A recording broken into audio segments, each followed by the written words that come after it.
Thanks for being with us once again on our very special NBL Now Roundtable Editions. I'm Jack Heverin alongside Damon, Lowery and Derek Rucker, working our way through each team during the FIBA break, a chance after 8 rounds to take stock and reload. Let's go to the Brisbane Bullets. This is your heart and soul, Derek Rucker. 5-7 under new coach Justin Schuller. So far, what have you seen?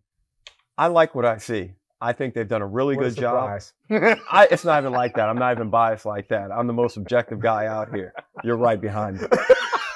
But look at this. He's done a really good job, Jack. He's got them organized. They're trending in the right way. They've got a big road victory in Perth. They've got a big road victory in Tasmania and should have gotten a second. They should have beaten Sydney, and they blew a game the other night at the crib against Perth. Realistically, they should be 8-4. They should be 8-4.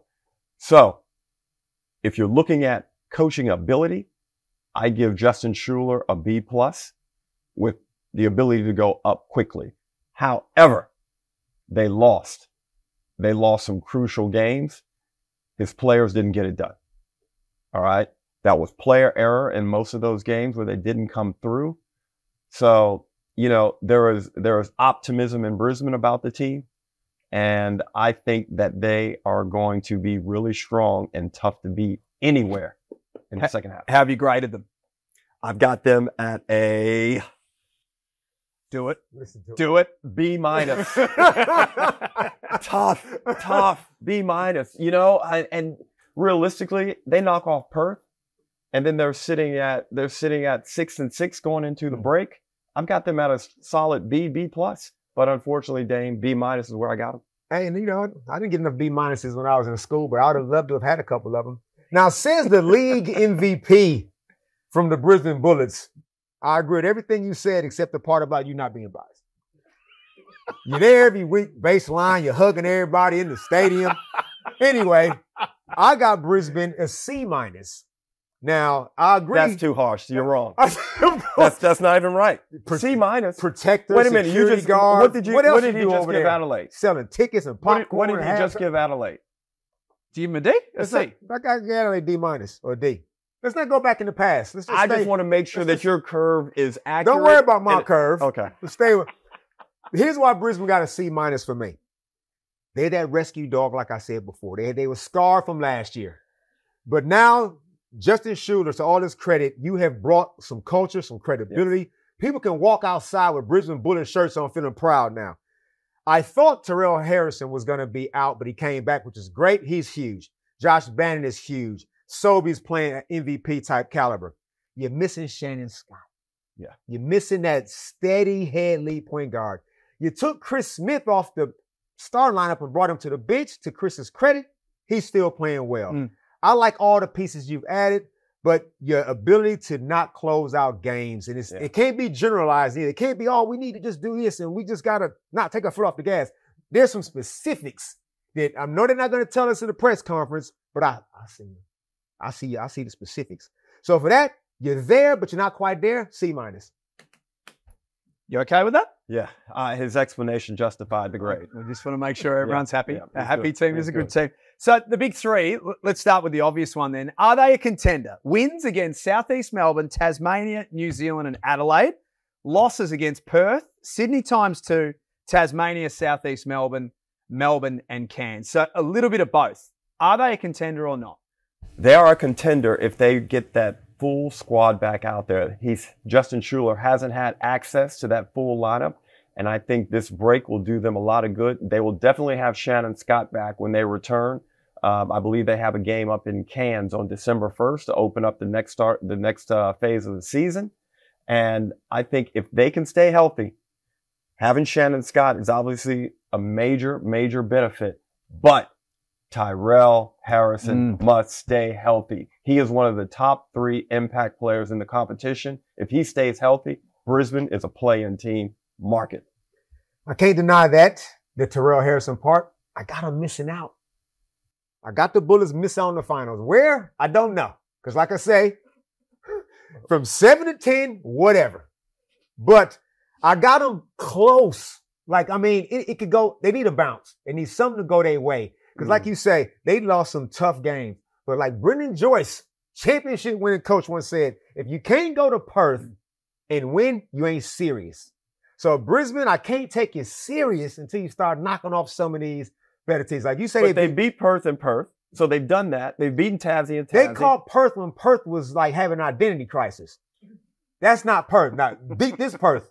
They beat Adelaide when Adelaide I don't care who you play in Perth. You can be playing an under-18 team in front of the Red Army out there. It is a tough place to win. And the disrespect that you show to the Perth people and the NBL, you've gone out there. You've experienced it. You know how hard it is to go out there and win a game. I don't care how weak that team is. I hear you. I know the Red Army's sensitive too. They so sensitive. We got to be careful what they say when you say around them guys. I hear you. I hear you. But give me another one. Just give me one more when Perth is now playing some proper basketball. Yep. Number 2 of the big 3. Did we know that Josh Bannon was going to be this good? Delayed start to the season. He would have to be one of the leading candidates for the Next Gen award. Did you know that he would be as good as what he has been? I'm going to really censor myself here. We saw him perform a bit at the Bullets, and I thought this is just another Aussie guy coming out here playing basketball. Say it again. I was terribly wrong. This guy can hoop. He's got inside, outside. He's tough. I think he has the potential to be the captain of that Brisbane Bullets team. I think he is going to be the spiritual leader of that team by the end of this season. The only thing I'm worried about, his leg looks a little bit gimpy. That left knee looks dodgy. But it's not affecting his productivity. He was outstanding the other night in that game against Perth. Can shoot the ball far better than I thought. And his hands are better than I thought too, Damon. He's a real valuable piece. He might turn into like a creaky light. Now, I like him too. I'm mad at myself for not seeing this coming. He spent 3 years in Montana.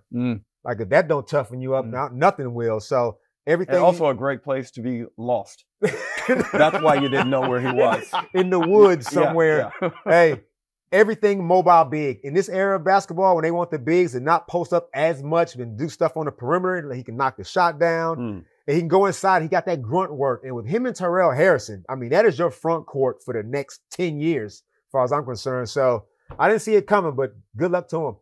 And number 3 of the big 3, it's worth looking at contract status and what's happening going forward. Aaron Baines out of contract at the end of this season. Do they go with him next season?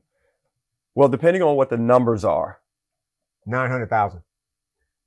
It can't be at that number. No, sir. I'm looking at, for that team to move in the direction in which I know the fans and the sponsors want it to go, you've got to find better value. And Aaron can provide you value, but I think realistically it's going to be at about half that figure, if 900 is accurate. And he can come off the bench and do exactly what he's doing right now. I think he's providing very good service. He seems much happier. He seems lighter, spiritually, energetically.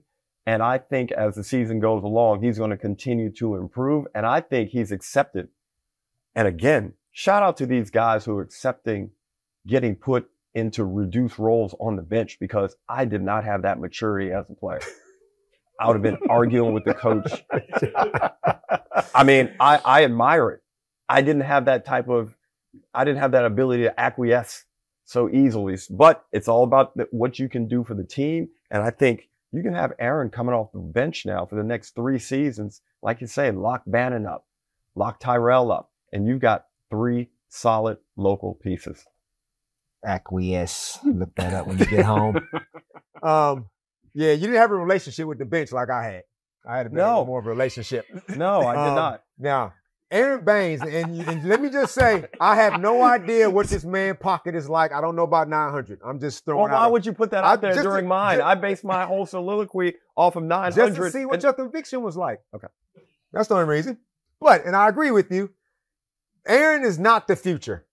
He had a brilliant career. Was he 35, 36 years of age? Keeps himself in great shape, can provide great mentorship, leadership to the Roccos of well, we ain't gonna see Rocco again for another year, so he's gonna be gone, NBA. But for Tyrell and for Josh Bannon, what a guy to learn off of, Bainesy. So if he's happy, surely he don't need the money. Hopefully not. If he's happy to be that reduced role, I'm keeping him. Absolutely. Yeah. But like to say, we gotta. Because the other thing, Damon, is you hate to let him go, and then all of a sudden, a Sydney or Melbourne or Southeast Melbourne pick him up and then all of a sudden he's rejuvenated because he's angry. And angry Baines. You know, well, we've seen an angry Baines this season already, haven't we? Easy, it's a scary thing. But angry on the court, I hear what you're saying. Yeah, that could be a massive pickup for somebody else. Sometimes you have to re-sign someone just so that your opposition doesn't go out and get them and strengthen themselves. Let's talk about the plus and the minus. The plus, what's been the biggest positive for Brisbane so far this season? And this is relative to the past 2 or 3 years. Their cohesion and unity as an outfit. You can see it on the bench. And I think it's most reflected in the behavior and conduct of Nathan Sobey during games. You can see it on the bench. He's cheering on his teammates. He's not as self-centered with his focus as he has been. And I think as a result of that, he's having his best year in a very long time. So I think that's where Brisbane are going to really have to formulate their success. Totally agree with the Sobey maturity, his emotional maturity, because, you know, he can be a little bit hot-headed from time to time. Yep.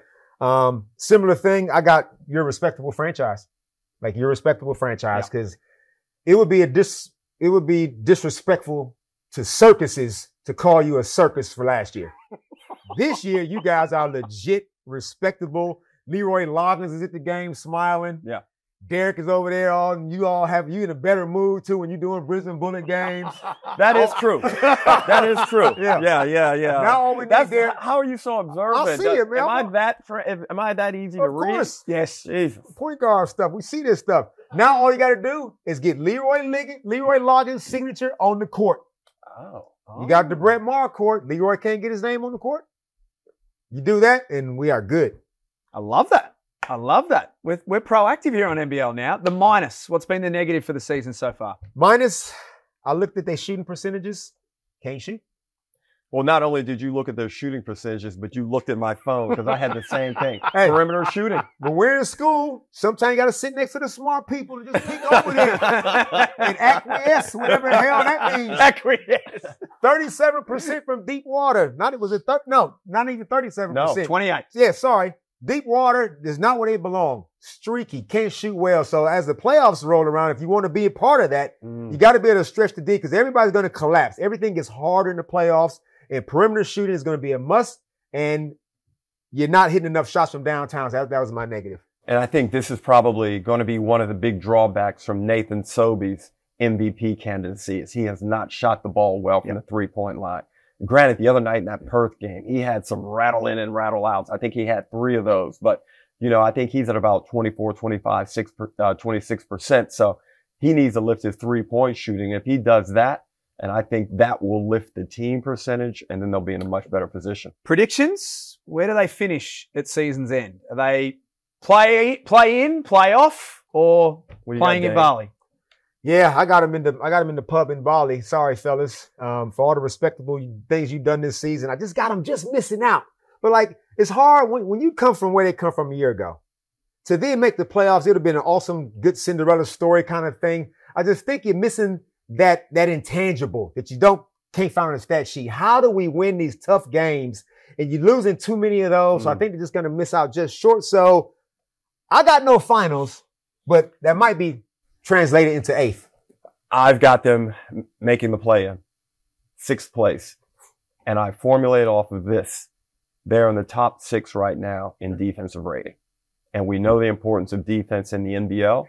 If they can hold that spot, Damon, lift their shooting a little bit, they're going to be in the play-in. And they get Scott back, and they'll figure out those little problems they've had. I think they're going to be a play-in team. And Jack, I don't know if you agree, but they feel like a play-in team to me. Yeah, I think the biggest takeaway out of this, in summary for Bullets fans, is there's positivity. The last few seasons have been hard to watch, whereas they may make the play-in or they may not, but the future looks bright. And even I can see it. You're a legend of that team and that organization. I can see it in your body language that you feel that. Chest all poked out. Well, they were 2 and 4. He's singing cash.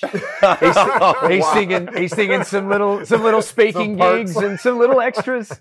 Wow. No invoice jobs. No. But looking at 2 and 4, when we spoke about it, it was a critical time in their season. They flew out to Perth on the Thursday night for the game, and they knocked off Perth to go to 3 and 4, and then they went back home and beat Tasmania to get the 4 and 4. Going into that weekend, I had them written off at 2 and 6. Well done, Justin Schuler. Well done, Brisbane, for restoring some respectability. That's all we've got time for on our NBL Now Roundtable editions. Thanks for being with us. We'll catch you next time.